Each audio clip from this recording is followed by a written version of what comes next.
Okay. Alright, the camera didn't work earlier, so I'm going to have to redo this.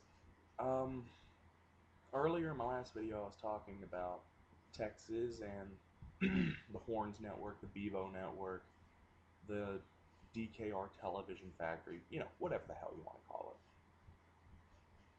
it. And I actually had this discussion in my finance of sport operations class about why it would and wouldn't work. I'm actually a proponent of it. I think Texas can make this thing work. I think it'll take a lot of work to do it because a lot of Texas fans think their program, I don't want to say is a lot better than it is, but they think it's a lot more accessible than it really is. They do play on ABC, they do play in BCS games, and I will give them that. They are a national program. But they're a national program so much as Alabama is a national program, so much as Florida is a national program. They have fans across the country, but they don't have a large amount of fans across the country.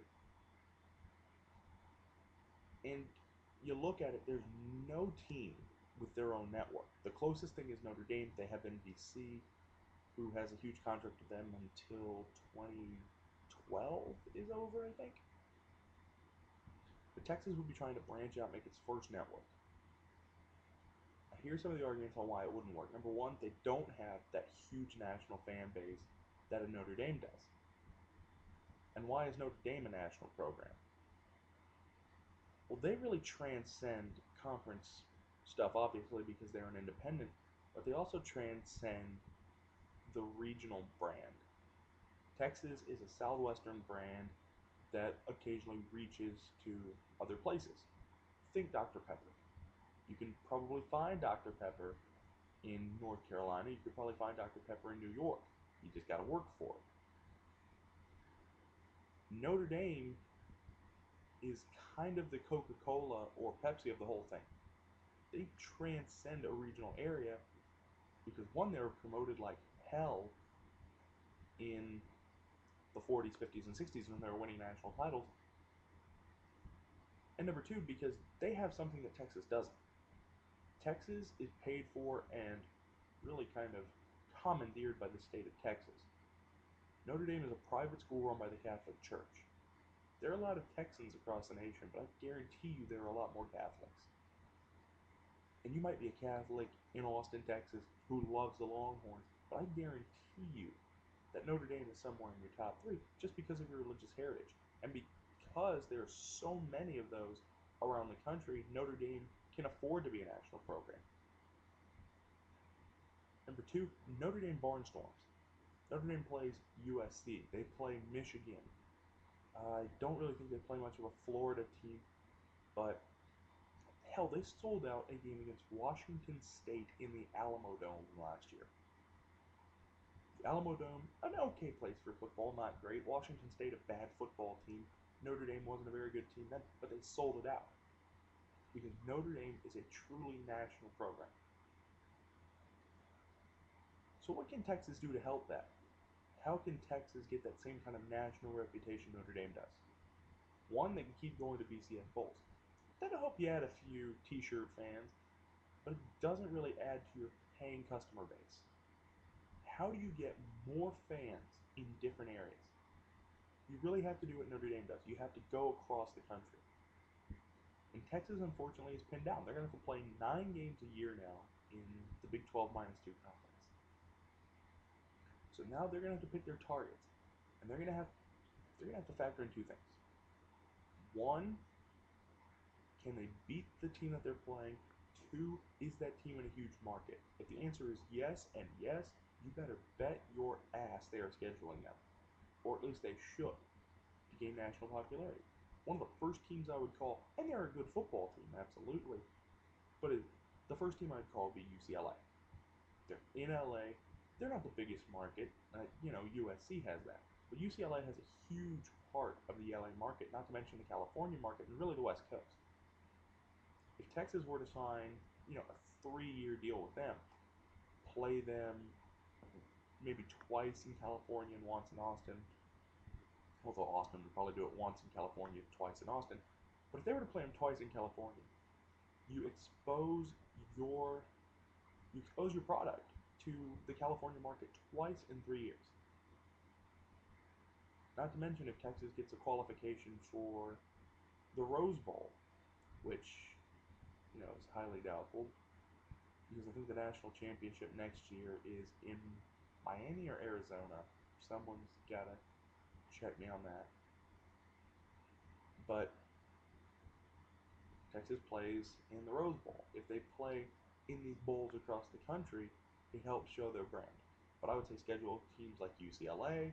I would say Florida State for a couple years before Jimbo Fisher brings them back. Maybe Rutgers because they have the New York area. I would say Pitt, but they can be competitive. Cincinnati with their new coach. There are all these huge markets with beatable teams. And if Texas were to go across the country, play them, and win, it definitely helps their branding. Number two is they got to keep winning. It doesn't matter how big your national program is, fans will start to leave a loser. Look at Notre Dame. In the 80s, that thing was hot. I wanted to say hot shit, but I figured I couldn't say it. Well, I said it now.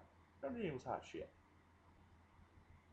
Everyone wanted to see Notre Dame. Everyone wanted to see Lou Holtz. Everyone wanted to see that national title team. Now you look at the Charlie Weiss era. This is a deflated team playing 7-5, 8-4 football in front of 70,000 people against Nevada. No one cares. No one cares because you're not a national program. American fans are fickle. You have to win and win often. And playing in the Big 12 -2 will help. They're going to get a challenge every year from Oklahoma. They'll get periodical challenges from Texas A&M and Texas Tech. But they're not going to get another challenge across the board. Not really, anyway. I mean, Kansas State might come up and bite them in the ass, but really they got to worry about Oklahoma and then occasionally Texas A&M and Texas Tech, and they should be fine. But Texas has to keep winning, and they have to keep winning across the country to build that up. Also, what guarantee does Texas have that it would be a national cable program? It doesn't even want to be. They could, for all sakes and purposes, just sign up with Suddenlink or Time Warner, whatever the big one is in Texas, or in the Texas area. I'm pretty sure Suddenlink is. I have Comcast, but apparently Suddenlink's the big boy of the South. You sign up with Suddenlink, where are they going to put you? Are you big enough to buy Versus? Are you big enough to buy one of these networks to get low on the dial? Because no one wants to go to channel 184 for the Longhorn network. They want to try to get one of those lower stations. They want to get it to where it's easily accessible for everyone to watch. And the question is, does it come on basic cable? Is it a pay package? Because if it's a pay package, you're screwed. If it's just basic cable, you have a better shot of getting a bigger audience. But I'm just kind of rambling now, as if I wasn't before. So Texas is looking at its own network. I think it can work, but it would take a lot of work. If Texas were to come out in 2 years and say, we're going to have the Vivo network, I would predict it failed. I think a good idea would be possibly to partner it with another professional sports team. Maybe the Dallas Stars, because the Mavericks and Spurs are already covered, and the Rangers, for the most part, are covered. You could probably pick up the Dallas Stars, though. Call it the Big Tex Network. You get Texas, the Dallas Stars, maybe add another college team. I don't think Texas A&M will be joining you in on it. But, maybe add Texas Tech. Try to get these other lesser programs that aren't going to take a huge cut, but would definitely add viewership. Anyway, that's my little rant on the Texas network. I probably didn't answer a lot of questions, so if you want to leave some in a comment, absolutely, go ahead. I'll try to answer them via text. If they're really good, I'll come back on here and answer them by video. Anyways, guys, thanks and gig 'em. I swear this is my last one tonight. Good night, and God, let's hope the Big 12 actually winds up staying together.